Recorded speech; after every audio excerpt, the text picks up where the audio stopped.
ত্যাগী নেতাকর্মীদের জন্য আওয়ামী লীগ কি করলো? ১৭টি বছর ক্ষমতায় ছিল, তাহলে তাদের এই দশা কেন? কোনো কিছুতেই যেন বাঁধ ভাঙা জোয়ার বয়ে গিয়েছে আওয়ামী লীগের, কিন্তু এখন সেই বাঁধ ভাঙা জোয়ার কোথায় গেল? তো সব মিলিয়ে আসলে আওয়ামী লীগ ১৭টি বছর ক্ষমতায় ছিল। তারা অনেক প্রভাবশালী নেতাও বাংলাদেশে জন্ম নিয়েছিল ১৭ বছরের ভিতরে। তারা কোটি কোটি টাকা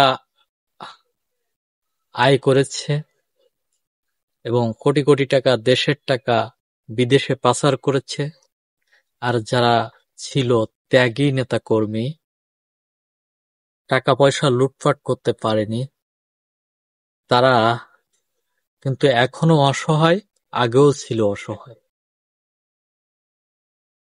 তো সব মিলিয়ে আসলে মূল কথা হলো আওয়ামী লীগ ১৭টি বছর ক্ষমতায় থাকার পরে যেসব নেতাকর্মীরা আঙুল ফুলে কলা গাছ হয়েছেন, অনেকেই বিদেশে পাউড়ি দিয়েছেন, আবার অনেকেই এক জেলা থেকে আর এক জেলায় চলে গিয়েছেন আত্মগোপনে, আবার অনেকেই নিজের জেলার ভিতরে থাকলেও এখন সক্রিয়ভাবে দেখা যায় না।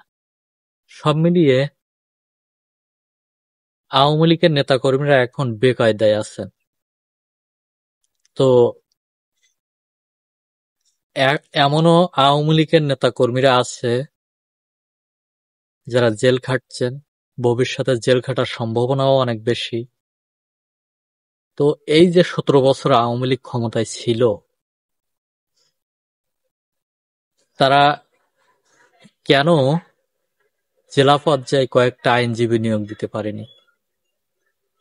কেন বিভাগীয় পর্যায়ে আইনজীবী নিয়োগ দিতে পারেনি? তাদের ইতিমধ্যে যে নেতাকর্মীরা মামলা খেয়েছে, এই মামলাগুলো জামিন দেবারও অনেক নেতাকর্মীর টাকা পয়সা নাই, গ্রামেই থাকতে পারছে না। বাংলাদেশের কিসের রাজনীতি এটা? এক দল আসে, বিরোধী দলের ওপর সবসময় দমন নিপীড়ন চলতেই থাকে। এটা নিয়ে বিভিন্ন মহলে কথা চলে। আসলেই কি যারা বিরোধী দল হয় তারাই কি সবসময় এরকম নির্যাতনের শিকার হতে হবে? তো সব মিলিয়েই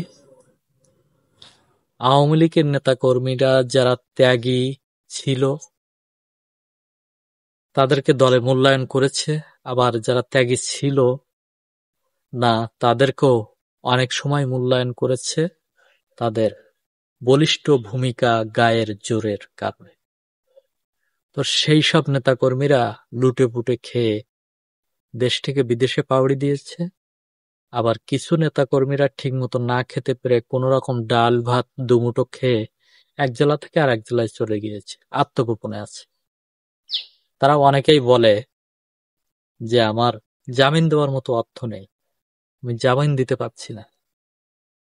তো এই ধরনের দল করে তাদেরকে কি হলো? এরা তো একটা সময় দল থেকে তো হারিয়ে যাবেই, আবার এমনও হতে পারে দুনিয়া থেকেও হারিয়ে যাবে। দুনিয়া থেকে হারিয়ে যাবে কেন?